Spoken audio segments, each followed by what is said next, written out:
আবার চলে এসেছি অন্নপূর্ণার ভাণ্ডারে। সকলকে স্বাগত জানাই আমাদের চ্যানেলে। তো আজকে মা আপনাদের জন্য বানিয়ে দেখাবে একদম পেট ঠান্ডা করার রেসিপি।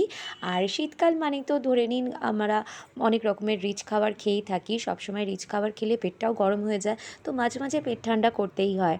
তো মা কীভাবে এই রেসিপিটা বানাচ্ছে চলুন দেখে নেওয়া যাক। তো রেসিপিটা বানানোর জন্য মা এখানে যে সবজিগুলো নিয়েছে মেনলি, সেখানে আছে কাঁচকলা, আলু, গাজর, মূলো আর এটা হচ্ছে থানকুনি পাতা। এটা হচ্ছে মেন ইনগ্রেডিয়েন্টস কিন্তু। এটা ভীষণই উপকারী একটা ঔষধি গাছ বন্ধুরা। এটা কিন্তু ঝোলে দিলে খুব উপকার হয় আমাদের শরীরের পক্ষে। তো মা নিয়ে নিয়েছে একটা প্রেশার কুকার, আর প্রেশার কুকারের মধ্যে সবজিগুলোকে একটু বয়েল করে নিতে হবে। তো এর মধ্যে মা দিয়ে দিচ্ছে গাজর, আলু আর মূলো। এর মধ্যে কাঁচকলা দেওয়া হবে না, কারণ কাঁচকলার মধ্যে প্রচুর পরিমাণে আয়রন আছে। এর মধ্যে যদি একসাথে কাঁচকলাটা সেদ্ধ করা হয় তো সবজিগুলো কালো হয়ে যাবে, তার জন্য কাঁচকলাটা দেওয়া হলো না। তো সবজিগুলো দিয়ে আন্দাজ মতো এর মধ্যে জল দেওয়া হচ্ছে। জল দিয়ে প্রেশার কুকারের ঢাকাটা আটকে একটা সিটি দিয়ে নিতে হবে। তো যতক্ষণ ভেজিটেবলসগুলো সেদ্ধ হচ্ছে ততক্ষণ মা থানকুনি পাতাটাকে একটু থেঁতো করে নেবে। তার জন্য মানিয়ে নিয়েছে ছোট একটা হামানদিস্তা, আর তার মধ্যে দিয়ে দিচ্ছে থানকুনি পাতাটা। এবার মা থেঁতো করে নিচ্ছে সেটাকে।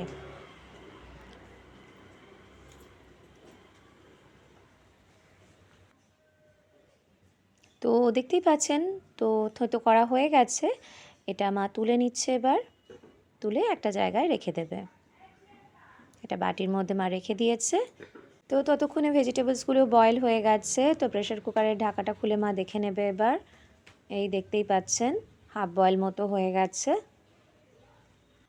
তো প্রেশার কুকার থেকে ভেজিটেবলসগুলো তুলে একটা স্ট্রেনারের মধ্যে দেওয়া হচ্ছে, জলটা যেন না থাকে একদমই ভেজিটেবলসে, তার জন্য।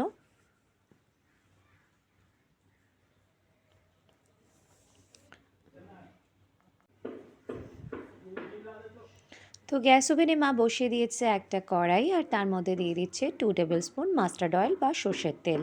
সর্ষের তেলেই পুরো রান্নাটা হবে। তো তেলটা গরম হয়ে আসলে তেলের মধ্যে মা দিয়ে দিচ্ছে হাফ চামচ কালো জিরে বা ব্ল্যাক কিউমিন।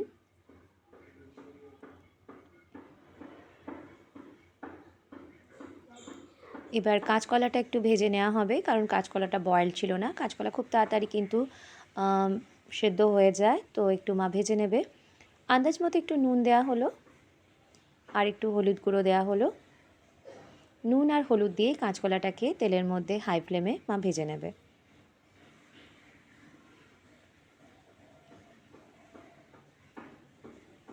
এবার গ্যাসের ফ্লেমটাকে লো করে ঢাকা দিয়ে 5 মিনিট এইভাবে রেখে দিতে হবে।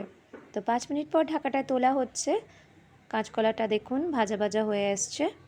মাঝে একবার মা ঢাকাটা খুলে দেখে নিয়েছিল যাতে কড়াইতে লেগে না যায়। তো এবার হাই ফ্লেমে ভাজা হচ্ছে। বাকি বয়েল সবজিগুলো দিয়ে দেওয়া হলো এর সাথে দিয়ে একসাথে ভালো করে ভেজে নিতে হবে বেশ কিছুক্ষণ ধরে হাই ফ্লেমে।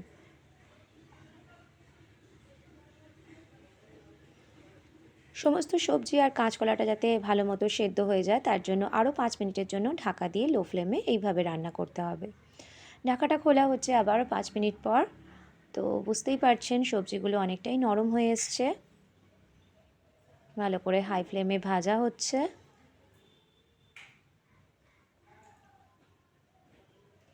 এবার মা দিয়ে দিচ্ছে এর মধ্যে জল আন্দাজ মতো। গ্যাসের ফ্লেমটা কিন্তু হাইতেই আছে বন্ধুরা। বিশেষ কোনো রকম মশলা এর মধ্যে ইউজ করা হবে না বন্ধুরা। একদম পাতলা একটা ঝোল বানাবে মা। তো এবার দিয়ে দিচ্ছে থানকুনি পাতা থেঁতো করা, যেটা পাতাটাকে থেঁতো করা হয়েছিল ওই পাতাটা দিয়ে দেওয়া হলো। আর পাতাটা ভেজানো যে জলটা সেটাও দিয়ে দেওয়া হলো। তো থানকুনি পাতাকে হিন্দিতে বা ইংলিশে কি বলে আমি জানি না ঠিক বন্ধুরা, আপনারা একটু গুগল সার্চ করে নেবেন, তাহলেই বুঝতে পারবেন। দেওয়া হলো একটু হলুদ গুঁড়ো, আর দেওয়া হচ্ছে আন্দাজ মতো একটু নুন দেওয়া হচ্ছে বা সল্ট। এবার ভালো করে মিশিয়ে নেওয়া হচ্ছে। ভালো করে মিশিয়ে নিয়ে হাই ফ্লেমে এটাকে ফুটতে দিতে হবে, ভালো মতো সেদ্ধ হতে দিতে হবে বেশ কিছুক্ষণ। এবার দেওয়া হচ্ছে এর মধ্যে 1 চামচ গোলমরিচ পাউডার বা ব্ল্যাক পেপার পাউডার। গোলমরিচ গুঁড়োটা দিয়ে ভালো করে মিশিয়ে নেওয়া হচ্ছে।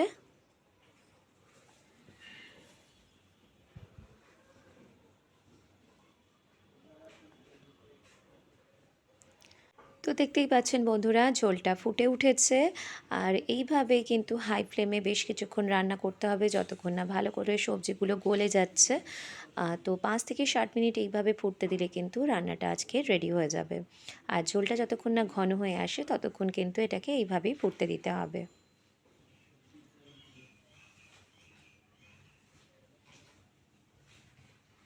তো দেখতেই পাচ্ছেন ঝোলটা এবার ঘন হয়ে এসছে, এবার রান্নাটা রেডি।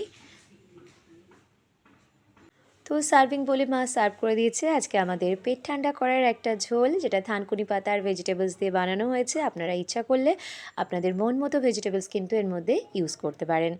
আর এই ঝোলটা বন্ধুরা ছোট থেকে বুড়ো অবধি সকলেই কিন্তু খেতে পারবেন, আর সকলেই কিন্তু ভালোবাসবেন। অবশ্যই ট্রাই করবেন এরকম একটা হালকা পাতলা ঝোল, আর গরম গরম ভাতের অবশ্যই ট্রাই করবেন, আর কমেন্টে জানাবেন কেমন লেগেছে।